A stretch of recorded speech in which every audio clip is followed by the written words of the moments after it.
Hey, welcome friends to the chaos that is my life. Look at this hot mess behind me here. I don't even care to clean it up because you know what? It's the day before the first day of the month and I didn't put a video out last month and I was feeling like guilty about it, which is weird because it's me. I get to decide if I want to do it or not, but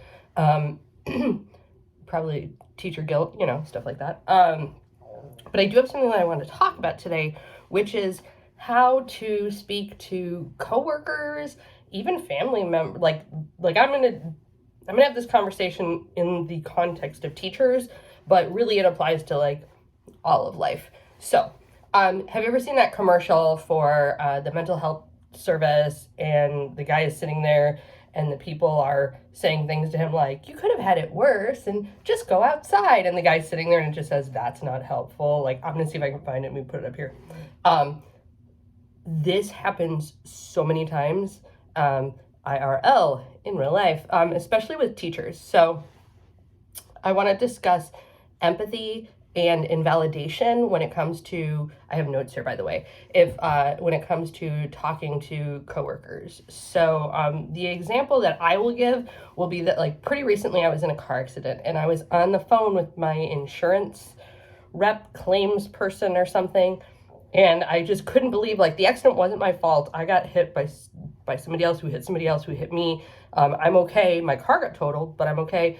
But I was like, I can't believe this is so much money and I'm having to worry about a rental car and stuff when it wasn't even my fault. And the insurance rep's response to me was, well, it could have been worse. At least you weren't injured. And I'm sitting on the phone and I'm like, she's not wrong, but wow, that just felt really insensitive, because I deal with that a lot. And again, I think this is a teacher guilt thing where you're like, I feel bad, feeling bad about this situation because I know there are people that have it so much worse. Well, just because other people have something worse doesn't mean that your situation is okay.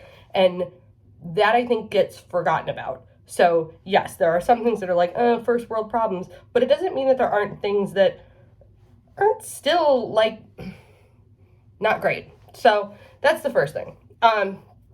So if you're talking to a coworker and basically they're complaining, they're telling you a story, what you don't want to do is tell them it could be worse. You don't want to point out, at least you have a job.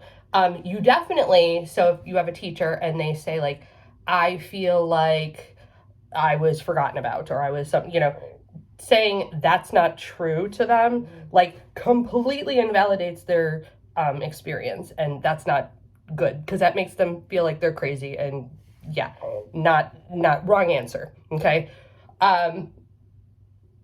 What's the right answer?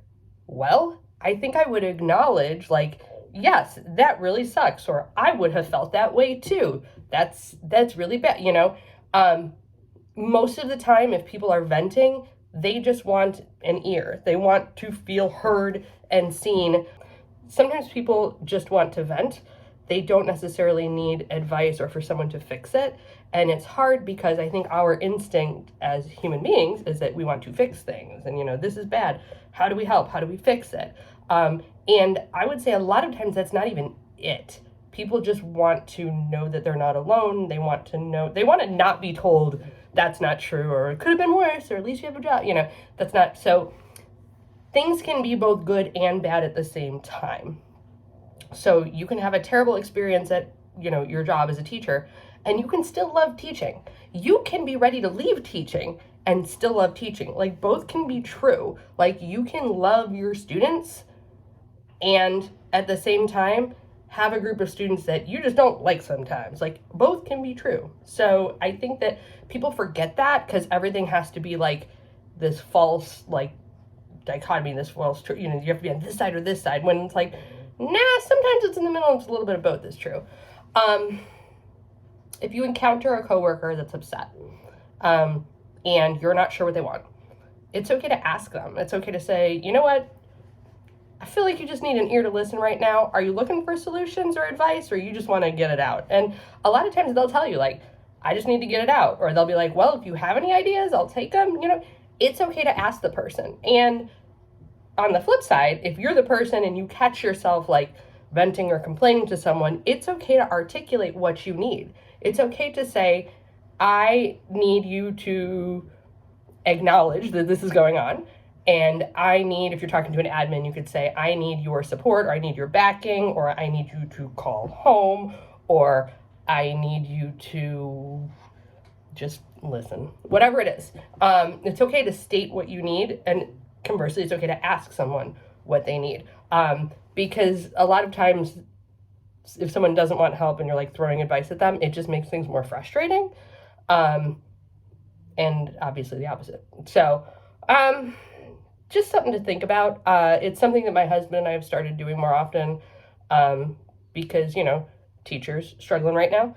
And he'll share stories with me. And a lot of times I'll say, hey, do you want me to try to brainstorm with you to come up with some ideas, or do you just need to get it out right now? And I will literally say that to him.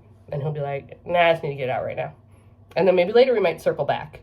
And he'll be like, well, I was thinking maybe I could try this thing, I've seen people do it on Twitter too. I've seen people post and say, hey, this really sucked today. Not looking for advice, just needed to vent. And it's like, I love that when people are very direct with what they want.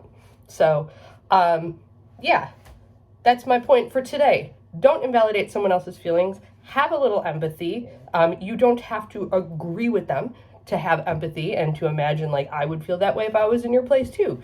You don't have to get fighting mad along with them, but you can at least acknowledge that their feelings are a feeling, and it's okay to not be okay, to be mad, to be sad, and you can be both. So, think about that today. I'll be back soon. I'm still around. I'm just a little sporadic sometimes. I feel like I'm still healing from the past couple of years, and I have a feeling you are too. So, hang in there. Thinking about you. Bye. Be sure to subscribe to the Reset EDU channel for the latest project updates and episodes. If you're interested in having a conversation or collaborating in a reset for your own classroom, be sure to fill out the form at bit.ly/ResetEDU. That is case sensitive, so type carefully. Or reach out via social media.